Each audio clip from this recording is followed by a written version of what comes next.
नमस्ते, Tripti Shah bringing you in the news.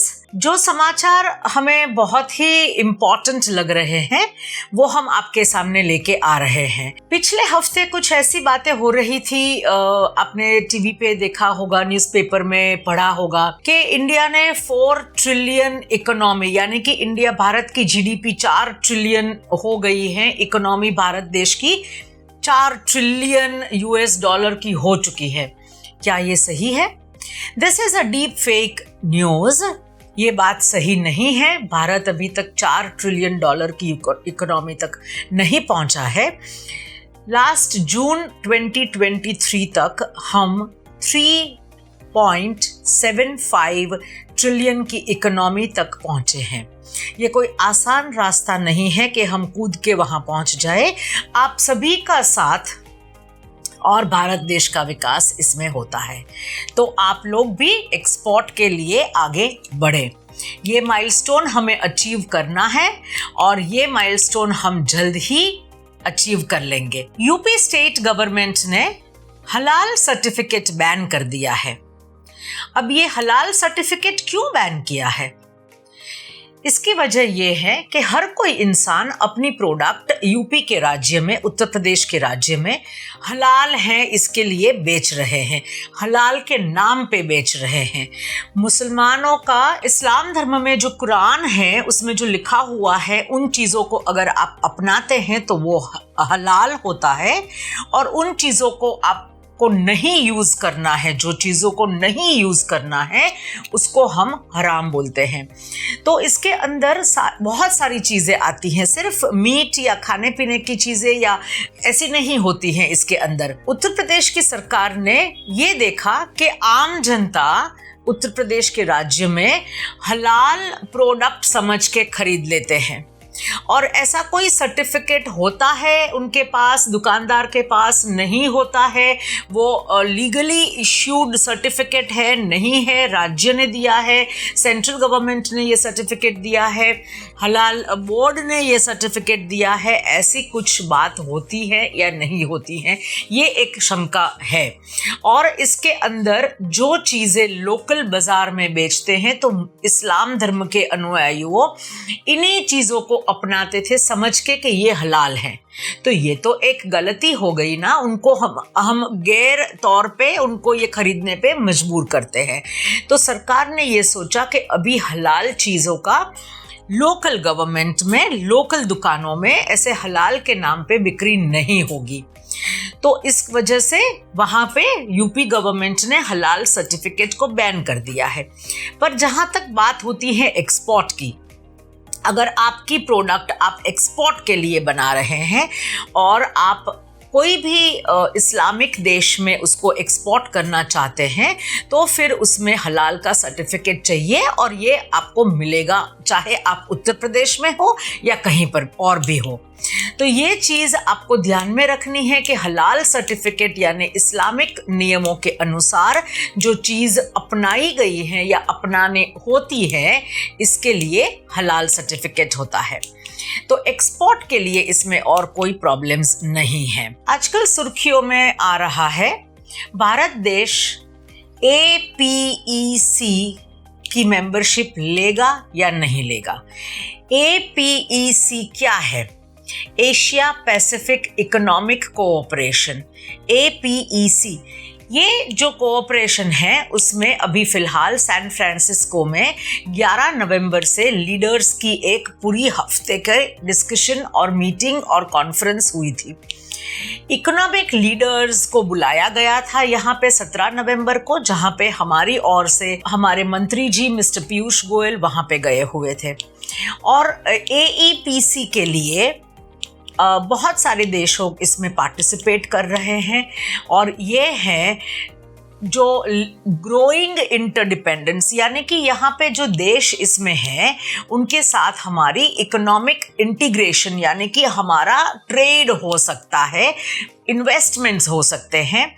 12 members से शुरू हुई ये 1989 में, पर जब हमारी बारी आई तब 1991 तक, ये 89 में शुरू हुआ और तब इंडिया इसमें पार्टिसिपेट मेंबर नहीं बना था और ये USA, China, Russia, Japan, Australia और other countries like Hong Kong, New Zealand, Brunei, Papua New Guinea, Philippines, Indonesia, South Korea, Canada, Mexico, Peru, Chile, Malaysia, Vietnam, Singapore, Thailand and Taiwan, ये सारे देश इसमें हो सकते हैं।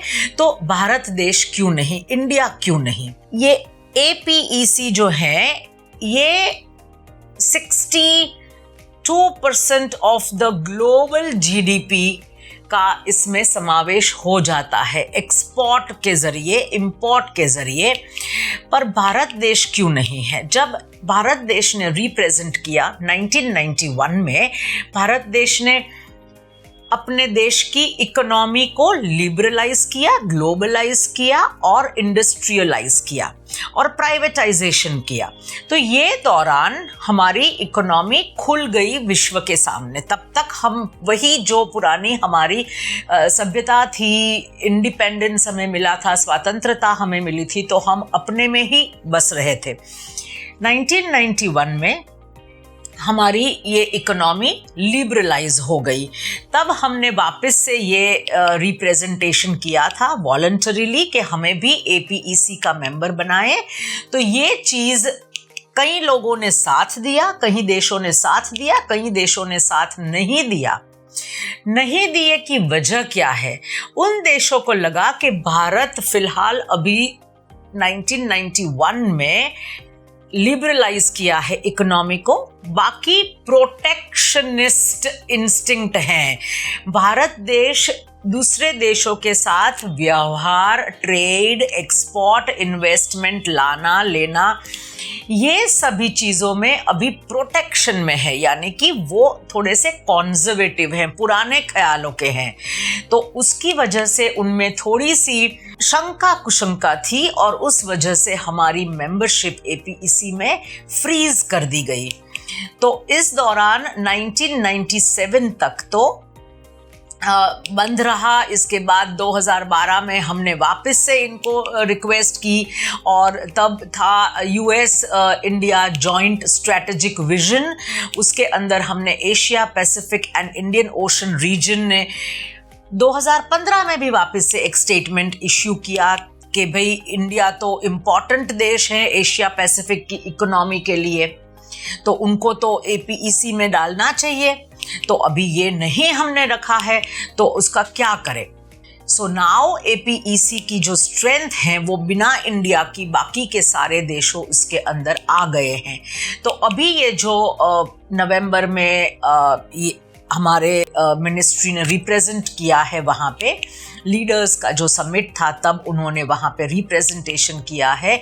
तो ये सारी चीज़ें का एक बार और गौर किया जाएगा और भारत देश को शायद मेंबरशिप मिले।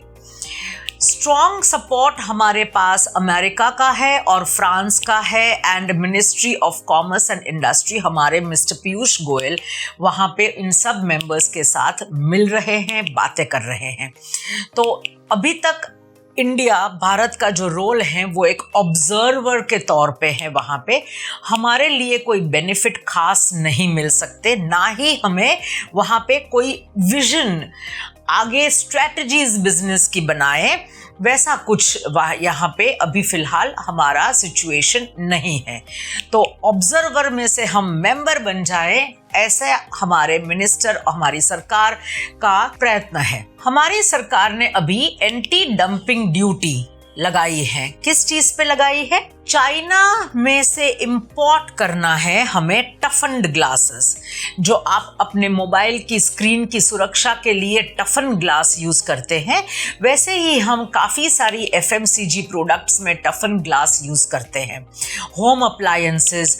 और ये नोटिफिकेशन जारी हुआ है 17 नवंबर 2023 को और ये इंपोर्ट सिर्फ चाइना के ऊपर लागू होता है कि चाइना से यदि आप इंपोर्ट करते हैं तो इसके ऊपर एंटी डंपिंग ड्यूटी लगेगी।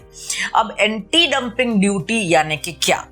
एंटी डंपिंग ड्यूटी यानी कि मेरे देश में भी ये टफन ग्लास बन रहा है, पर चाइना हमें उनके देश का बहुत सस्ते में टफन ग्लास बेचता है और हमारे व्यापारी ये बहुत सस्ते में टफन ग्लास खरीदते हैं। तो हमारी जो टफन ग्लास की इंडस्ट्री भारत देश में है उनकी बिक्री कम होगी। सो इकोनॉमी ऑफ इंडिया, उससे ये पूरी इंडस्ट्री टफन ग्लास की खतरे में आ जाएगी। इसीलिए ये हमारे व्यापारी, हमारे मैन्युफैक्चरर्स जो टफन ग्लास बना के इंडिया में बेचते हैं, उनकी सुरक्षा, उनके व्यापार की सुरक्षा, उनके इनकम की सुरक्षा के लिए हमारे देश ने ये एंटी डंपिंग ड्यूटी, यानी कि आप इंपोर्ट करते हैं तो इंपोर्ट ड्यूटी के साथ साथ आपको एंटी डंपिंग ड्यूटी भी भरनी होगी, जो आपके लिए बहुत महंगी होगी। तो इस वजह से डिस्करेज हो जाएंगे इंडिया के नागरिक इंपोर्ट करने के लिए। हमारी डोमेस्टिक इंडस्ट्री में इसके लिए कोई जगह नहीं है। कुछ चीज़ों को सस्ते में खरीदने से उसकी क्वालिटी भी कम हो जाती है। तो ये हमारे सरकार की रिकमेंडेशन है और इसीलिए एंटी डंपिंग ड्यूटी अभी फ़िलहाल जारी कर दी है। प्रोडक्ट्स हैं ये 7007, 197007, 297013, 49701399, 70199, 702000 और 702000 के लिए ये हैं। और ये ग्लासेस हमारी अप्लायंसेस इंडस्ट्री, यानी कि होम अप्लायंसेस में, जैसे कि माइक्रोवेव, जैसे कि रेफ्रिजरेटर में कोई डिस्प्ले होता है, तो इसके लिए ये टफन ग्लास फॉर होम अप्लायंसेस के ऊपर एंटी डंपिंग ड्यूटी लगा दिए हैं। कई बार हमारे बर्तन भी ऐसे होते हैं कि उसके कांच का ढक्कन होता है, तो वो भी टफन ग्लास का होता है। कई बार हमारे डाइनिंग टेबल का टेबल भी कांच का होता है, वो भी टफन ग्लास का होता है। तो ये सारी चीज़ों के लिए हमें उनका उपयोग नहीं करना है। तो ये आप ध्यान में रखिएगा। भारत देश अभी फ़िलहाल यूके के साथ, यूनाइटेड किंगडम के साथ FTA फॉरेन ट्रेड अग्रीमेंट का नेगोशिएशन कर रही हैं। तो ये जो नेगोशिएशन हो रहा है वो काफ़ी लंबे समय से हो रहा है। तो यहाँ पे हमें समझना है कि ये नेगोशिएशन जो कर रहे हैं तो वो भारत देश किस के लिए करेंगे, कैसे करेंगे और कैसे नहीं करेंगे, इसको क्यों इतनी देर लगती है। पहली वजह है इसकी देरी के लिए कि दोनों की गवर्नमेंट कुछ ना कुछ काम के लिए बिजी हो जाती है। तो इसकी वजह से उनके पास इतना डिस्कशन करने का समय नहीं रहता। इंडिया एक ही ऐसा देश है, मैं अपने बीच में आपको बताऊंगी, जो इसकी इकोनॉमी काफ़ी स्थिर है। और इस इकोनॉमी को देखते हुए हमें अगर हमारे लक्ष्य तक पहुंचना है, 5 ट्रिलियन की इकोनॉमी बनानी है या 4 ट्रिलियन की इकोनॉमी तक जल्दी पहुंचना है, जो भी हमारा लक्ष्य है, हमें वर्ल्ड में अपना एक्सपोर्ट, मैन्युफैक्चरिंग सेक्टर में एक्सपोर्ट बढ़ाना है। ये सारे हमारे लक्ष्य हैं। इसको बढ़ाते हुए हमारी इकोनॉमी फ़िलहाल काफ़ी स्टेबल है और हम काफ़ी सारा अच्छी तरह से एक्सपोर्ट भी कर रहे हैं बाकी देशों की कंपैरिजन में। इसके लिए भारत देश अपना एक नया स्ट्रैटेजी, नया टैक्टिक, नया जो अपनाना जा रहे हैं फॉरेन ट्रेड अग्रीमेंट के नेगोशिएशन में। दो देशों के बीच में जो नेगोशिएशन होता है, इसके लिए जो भारत देश अभी बातचीत करने के लिए है, उसमें ये चीज़ें बहुत महत्वपूर्ण है। एक है हम 1-on-1 करना चाहते हैं, यानी एक देश से दूसरे देश।